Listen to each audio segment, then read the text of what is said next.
श्रोता प्रेमियों, मैं राम सागर शास्त्री आप लोगों के समक्ष रखने जा रहा हूं रामायण की कहानी। देखिए, एक बार देवर्षि नारद ने कामदेव को जीत लिया। अब तो उन्हें अभिमान हो गया कि मेरे जैसा तपस्वी कौन हो सकता है।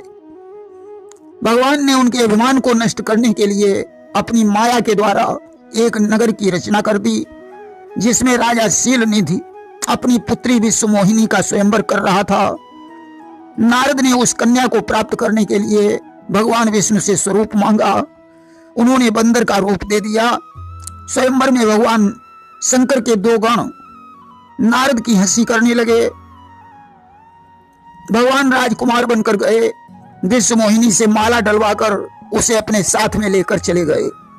नारद को जब इस बात का पता चला तो उन्होंने शिवगणों को राक्षस होने का श्राप दे दिया और भगवान विष्णु से कहा, तुम्हें भी पत्नी का वियोग सहना पड़ेगा।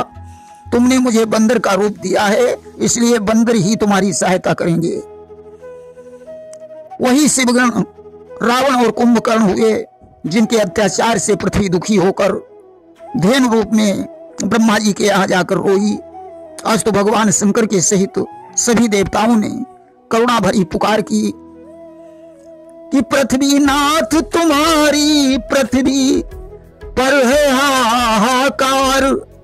गौ ब्राह्मण सब टेर रहे हैं, सुर कर रहे पुकार। दया निधि अब तो लो अवतार, दया निधि अब तो लो अवतार। उस समय आकाशवाणी हुई, मैं अयोध्या में राजा दशरथ के यहाँ राम बनकर अतिशीघ्र अवतार लूंगा।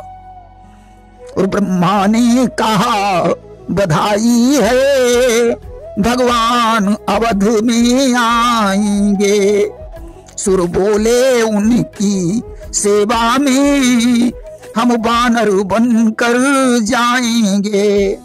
अब तो देवता बंदर बनकर उनकी सेवा में पृथ्वी पर अवतरित हो गए। उधर मनु और शत्रुपा को पूर्व जन्म में भगवान ने पुत्र बनने का वरदान दिया था। मनु ने अयोध्या में दशरथ के रूप में जन्म लिया। शत्रुपा कौशल्या बनी। दशरथ की सुमित्रा और कैकेयी सहित 3 रानियां थीं, परंतु पुत्र नहीं हुआ। तब वशिष्ठ जी ने संगी ऋषि को बुलवाकर पुत्रेष्टि यज्ञ करवाया। अग्निदेव शरु लेकर प्रकट हुए। शरु के द्वारा कौशल्या ने राम को, सुमित्रा ने लक्ष्मण और शत्रुघ्न को, कैकेयी ने भरत को जन्म दिया। वशिष्ठ जी के द्वारा उनका नामकरण संस्कार हुआ। इसके बाद विश्वामित्र जी यज्ञ रक्षा के लिए राम लक्ष्मण को मांग ले गए। जहां राम ने ताड़का और सुबाहु को मारा, मारीच को बाण मारकर 100 योजन समुद्र के पार कर दिया। क्योंकि भगवान विचार करते हैं कि जो मारीच हियन मरी जई है, तो दंडक बन मृग बन को है। अगर मारीच यहाँ मर गया तो दंडक वन में मृग बनकर कौन आएगा? सीता का हरण कैसे हो पाएगा? अर्थात लीला अधूरी रह जाएगी, इसलिए उसे छोड़ दिया।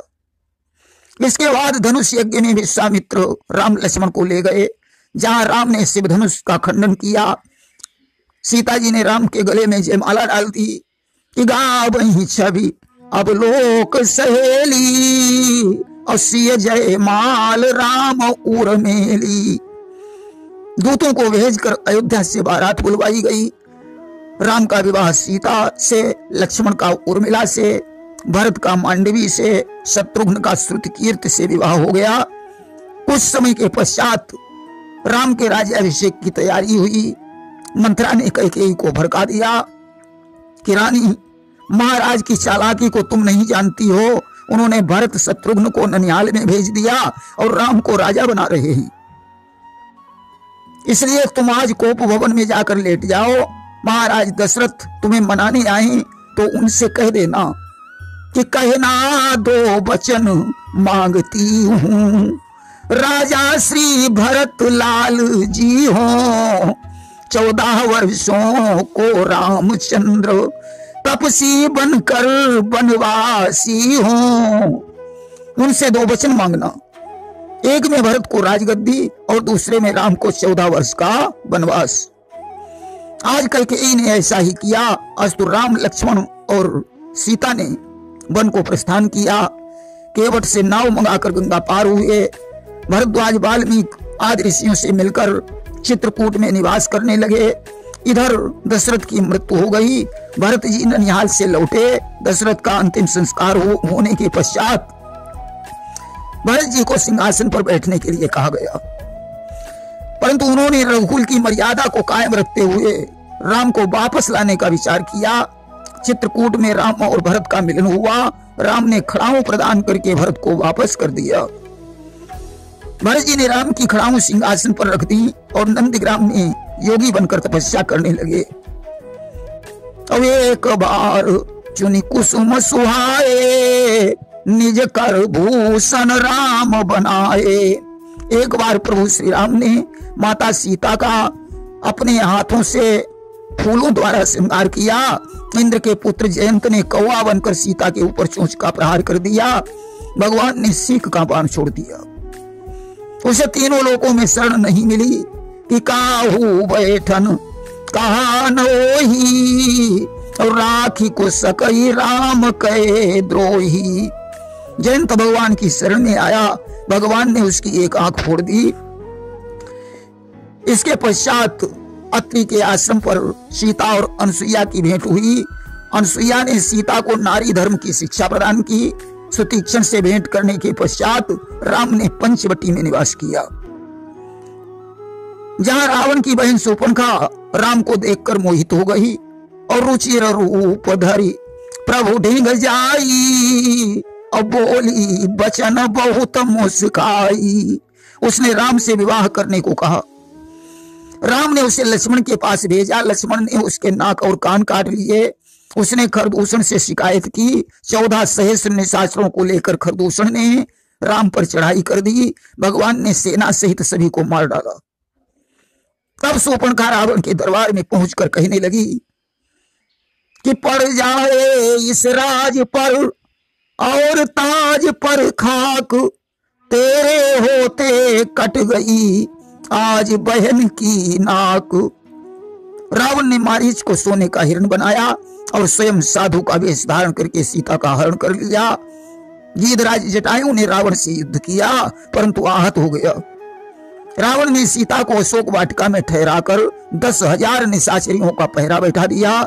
इधर राम और लक्ष्मण सीता की खोज करने लगे कि हे खगमृग, हे मधुकर श्रेणी, और तुम देखी सीता मृग नयनी। खोजते खोजते सबरी के आश्रम पर पहुंचे। सबरी ने कंदमूल फल खिलाकर राम का सत्कार किया। राम ने उसे नवधा भक्ति प्रदान की। सबरी ने सुग्रीव से मित्रता करने को कहा। राम के निकलते ही सबरी का प्राणांत हो गया। भगवान ने सुग्रीव से मित्रता की और अपने दुख दर्द की कहानी सुनाई। प्रभु ने बाल को मारने का प्रण किया। छुपकर बाल के बाण मारा। बाल समाप्त हो गया। सुग्रीव को राजा बना दिया और बाल के पुत्र अंगद को युवराज बना दिया। अब सुग्रीव ने सीता की खोज में बंदरों को भेजा। संपाति से भेंट हुई। उसने कहा 100 योजन समुद्र लांघ कर जो वीर लंका को जाएगा वही सीता की खबर ला सकता है। जामवंत ने हनुमान को उत्साहित किया। वे समुद्र कूद कर सूक्ष्म रूप में अशोक वाटिका में पहुंचे। एक वृक्ष पर छिपकर बैठ गए। रावण ने आकर सीता को धमकी दी। सीता दुखी होकर वृक्षों और आकाश से अग्नि मांगने लगी। हनुमान जी ने अंगूठी गिराई। सीता जी अंगूठी देखकर आश्चर्य में पड़ गईं। हनुमान ने उतरकर मां को प्रणाम किया और उनकी आज्ञा लेकर अशोक वाटिका में फल खाने चले गए, जहां उन्होंने फल खाए और वृक्षों को तोड़ डाला। अक्षय कुमार आया, उसके साथ युद्ध हुआ। अक्षय कुमार मारा गया। मेघनाद ब्रह्म फांस में उन्हें बांध ले गया। रावण ने पूंछ जलाने का आदेश दे दिया। हनुमान ने सारी लंका जला दी। समुद्र में पूंछ बुझाकर सीता जी से चूड़ामणि लेकर वापस लौट आए। राम ने लंका के लिए प्रस्थान किया। विभीषण के समझाने पर रावण ने लात मारकर उसे लंका से निकाल दिया। वह राम की शरण में चला गया। राम ने नल नील के द्वारा सेतु निर्माण किया।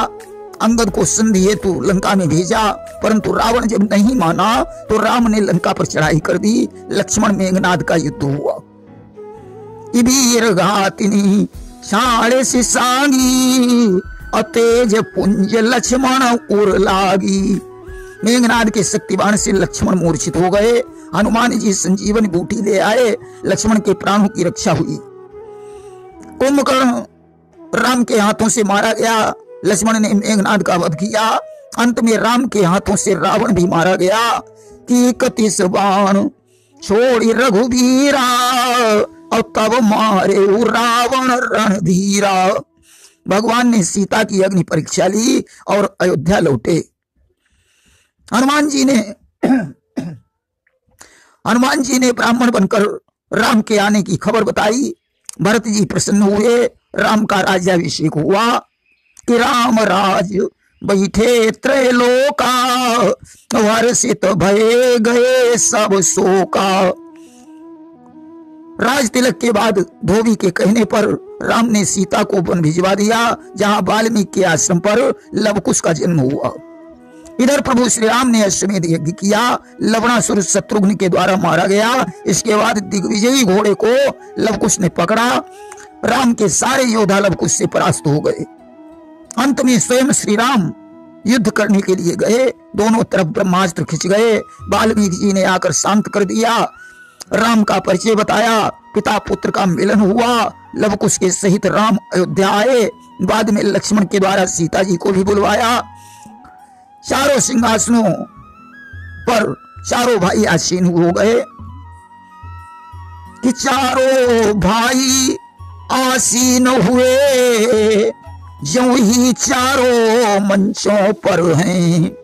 चहुओर हुआ यह आभासित, दुनिया में चार दिवाकर हैं। यहीं पर राम ने 8 पुत्रों में राज्य का बंटवारा कर दिया। यहीं पर माता सीता को दुख हुआ और उन्होंने पृथ्वी मां से ठौर मांगा। आज भूभाग फट गया और सीता जी उसमें समाहित हो गई। इसके बाद चारों भाइयों ने सरयू में अपना शरीर छोड़ा और परम धाम को चले गए। प्रेम से बोलिए सियावर रामचंद्र की जय।